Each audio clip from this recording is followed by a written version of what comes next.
Okay, how's it going out there? Good? All right, so we are going to work on simplifying algebraic expressions that look like this. We have rational exponents, and so, we just have to be a little cautious, and that's okay. But the directions say to simplify. So first things first, when you simplify, what do you do first? Yeah, you get rid of the parentheses. So in this particular case, I have a multiplication problem and another multiplication problem separated by addition. So technically I have two terms and I have two multiplication problems. So let's start distributing. By the way, I'm assuming that you remember that when you multiply exponents or multiply bases, you add the exponents. And if you're like, I'd forgotten that, well, write that down. Okay, so I am going to take this negative 3x to the power of 2, and I'm going to distribute it to the 7/2 x to the negative 1/2. And then I'm going to distribute the plus 4x to the 7/2 x to the negative 1/2.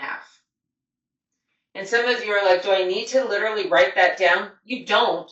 But if you're visual, like very visual, you're going to want to write that down.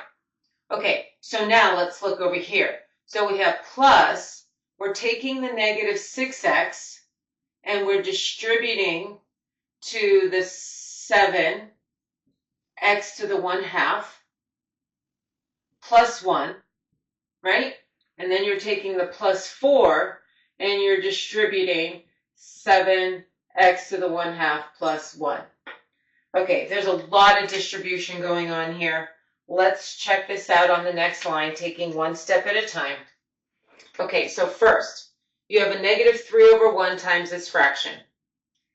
Okay, multiply the numerators together. There we go.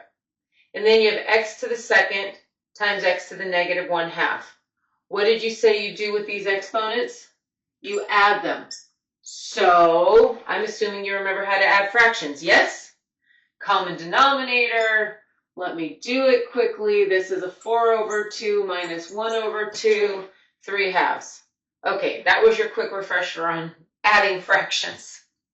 So that's this distribution, plus. So we have 28, right, over 2, and yes, I know it can reduce. I'll take care of it later. And this is technically x to the first. So x to the first times x to the negative 1/2.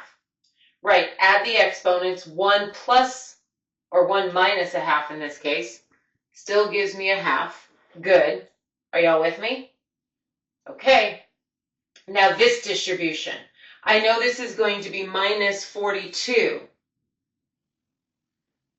And then x to the first times x to the positive 1/2. Yeah, now I'm adding 3/2. Agreed? And then I'm going to distribute the negative 6x to the 1, well, just minus 6x. And now I have this another distribution. There's a lot of distributions going on here. So what, plus 28, x to the 1/2 plus 4? Okay, I think I got it all. Yes? Yes, you had 6 distributions to do. You had 2 here, but then 4 there, right? Okay. So let's kind of see what's going on here. I'm noticing, based upon the powers, that we have some terms that are in common. I have negative 21/2 x to the 3/2. And then I've got minus 42 x to the 3/2. Okay. And then we've got 28/2, which is a positive, x to the 1/2, and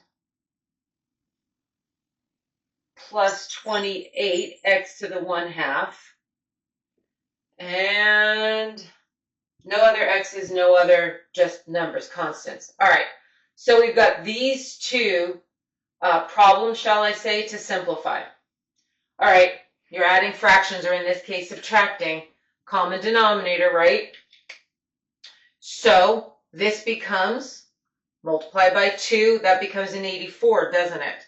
So you end up with negative 21 over 2, x to the 3 halves, minus 84 over 2, x to the 3 halves. Agreed? Okay. And then, well, that simplifies to a 14. So plus 14x to the 1 half plus 28x to the 1 half. And then I have this minus 6x and this plus 4 still hanging out. Good? Okay. So what do we get here? Negative 105 over 2, x to the 3 halves. Good. And here, good, plus 42, x to the 1 half. And still minus 6x and still plus 4 because they don't have any like terms. Agreed? All right. Last but not least, it is a polynomial. You need to write it in descending order. So the highest exponent is x to the 3 halves, because technically that's 1.5, isn't it? But don't write it that way. Leave it as 3 halves. After 3 halves comes 1. Then comes the 1 half. And then comes the 4. Good with me? Okay, so little recap. Simplifying, first things first, distribute to get rid of the parentheses. I wrote this distribution out, and I did the same thing over here because I'm visual and I kind of need to see what I'm distributing a little bit clearer. And then after I distributed, I noticed I had like terms, so I kind of wrote it off to the side so I could see it a little better. And then I just made sure they had a common denominator in this case, reduced in this case, and then just added, subtracted, put it in descending order. Yes? Okay, so I have some examples coming your way. Make sure you work on them first before you find my answer key video. Catch you on the flip side.